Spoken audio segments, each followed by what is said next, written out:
pertama, apa perbedaan pengukuran, penilaian, tes, dan evaluasi, dan berikan contohnya. Yang pertama, pengukuran adalah proses pemberian angka atau nilai atau suatu objek atau aspek tertentu berdasarkan aturan yang telah ditentukan. Dan adapun contohnya itu pengukuran tinggi badan siswa menggunakan meteran. Yang kedua, penilaian. Penilaian adalah proses memberikan nilai pada hasil tes yang telah dilakukan oleh peserta didik. Adapun contohnya, memberikan nilai A kepada siswa yang mendapatkan skor 80-100 pada tes matematika. Dan yang ketiga, tes adalah untuk mengetahui pengetahuan, kemampuan, bakat, dan kepribadian seseorang. Dan adapun contohnya itu tes tertulis seperti tes esai pada ujian IPS. Dan yang terakhir, evaluasi adalah proses pembelajaran lebih luas yang komprehensif. Dan adapun contohnya, mengevaluasi efektivitas program pembelajaran dengan cara menganalisis hasil tes. Selanjutnya, nomor 2, jelaskan prinsip-prinsip evaluasi. Adapun prinsip-prinsip evaluasi, yang pertama, validitas. Evaluasi harus mengukur apa yang seharusnya diukur. Dan yang kedua, reliabilitas. Evaluasi harus menghasilkan hasil yang konsisten dan akurat. Dan yang ketiga, objektif. Tes evaluasi harus bebas dari pengaruh pribadi. Dan evaluator. Yang keempat, komprehensif atau evaluasi tidak hanya fokus pada aspek kognitif, tetapi juga aspek efektif dan psikomotorik. Dan yang kelima, bermanfaat hasil belajar. Evaluasi harus dapat digunakan untuk meningkatkan kualitas pembelajaran. Dan selanjutnya nomor 3, sebutkan dan jelaskan jenis-jenis evaluasi dalam pembelajaran. Adapun yang pertama, evaluasi diagnostik digunakan untuk mengidentifikasi kelemahan dan kelebihan siswa sebelum pembelajaran dimulai. Dan yang kedua, evaluasi formatif yang digunakan untuk memantau kemajuan belajar siswa selama proses pembelajaran berlangsung. Dan yang ketiga, evaluasi sumatif yang digunakan untuk menilai hasil belajar siswa di akhir pembelajaran. Dan yang keempat, evaluasi penempatan, proses untuk menempatkan suatu individu pada situasi belajar sesuai dengan kemampuan dan bakat. Nomor 4, jelaskan perbedaan evaluasi diagnostik, formatif, dan sumatif.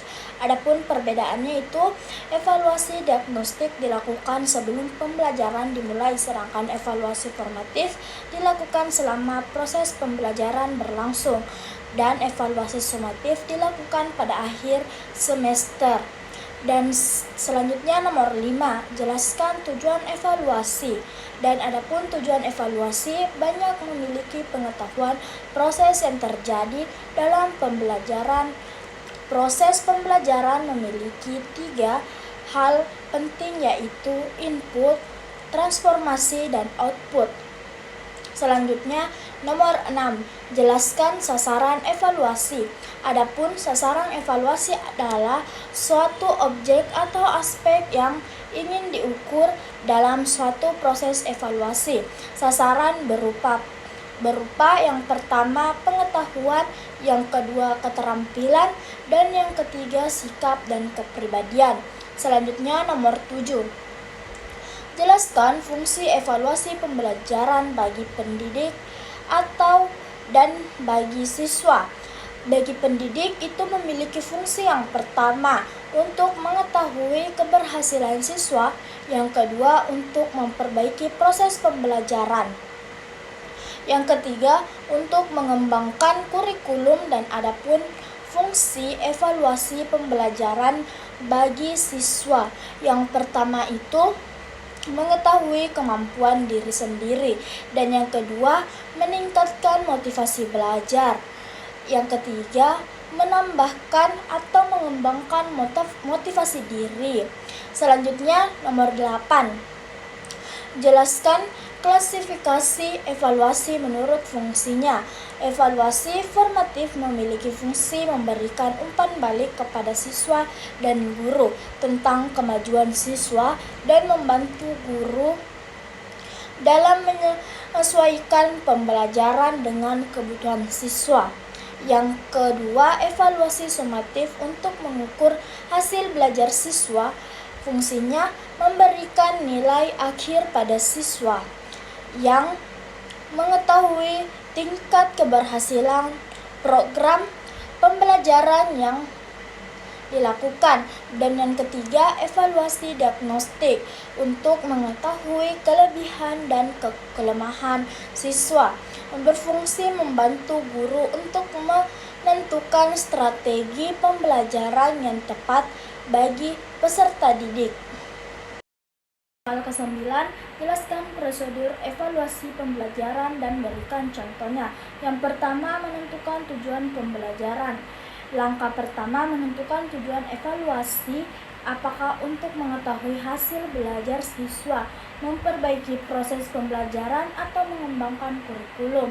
Dan yang kedua, memiliki jenis evaluasi. Setelah menentukan tujuan, pilih jenis evaluasi yang tepat. Dan yang ketiga, menyusun instrumen evaluasi. Dan yang keempat, melakukan evaluasi. Lakukan evaluasi sesuai dengan jenis instrumen yang dipilih. Dan yang kelima, menganalisis hasil evaluasi. Analisis hasil evaluasi untuk mendapatkan informasi yang bermanfaat. Dan yang keenam, memberikan menindaklanjuti dari hasil evaluasi. Gunakan dari hasil evaluasi, gunakan hasil evaluasi untuk meningkatkan kualitas pembelajaran. Contoh prosedur evaluasi pembelajaran. Tujuan, mengetahui kemajuan belajar siswa setelah mempelajari materi tentang fotosintesis. Jenis evaluasi, evaluasi formatif. Instrumen evaluasi, tes harian. Langkah-langkah yang pertama itu, guru membuat tes harian tentang fotosintesis. Dan yang kedua, guru memberikan tes harian kepada siswa dan meminta mereka untuk mengerjakan. Dan yang ketiga, guru memeriksa jawaban tes dan memberikan nilai kepada siswa. Yang keempat, guru menganalisis hasil tes untuk mengetahui tingkat keberhasilan dan pemahaman siswa terhadap materi fotosintesis yang telah diberikan. Dan yang kelima, guru memberikan umpan balik kepada siswa agar mengetahui hasil belajar siswa. Dan yang keenam, guru dapat menggunakan hasil tes untuk memperbaiki proses pembelajaran, seperti mengubah strategi pembelajaran. Yang ke-10, jelaskan apa itu tes dan non-tes dan berikan contoh. Adapun tes adalah alat ukur yang digunakan untuk mengukur kemampuan, pengetahuan, atau keterampilan seseorang. Contohnya itu tes tertulis. Yang kedua, adapun non-tes adalah alat ukur yang tidak menggunakan pertanyaan atau mengukur kemampuan seseorang. Contohnya itu observasi.